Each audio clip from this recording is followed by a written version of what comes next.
Okay, this is how you put back together your Diablo. Both ends are the same, this end's assembled.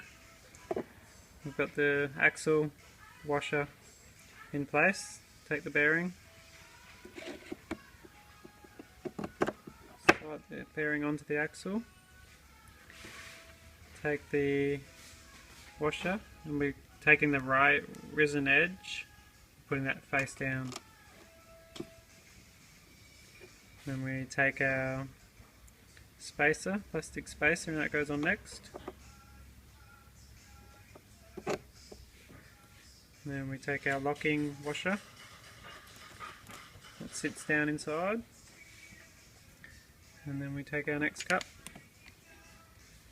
make sure that sits in, locks in. And then we put our little washers. And next, final thing, put the nut on. And you can just tighten that up with a little shifter.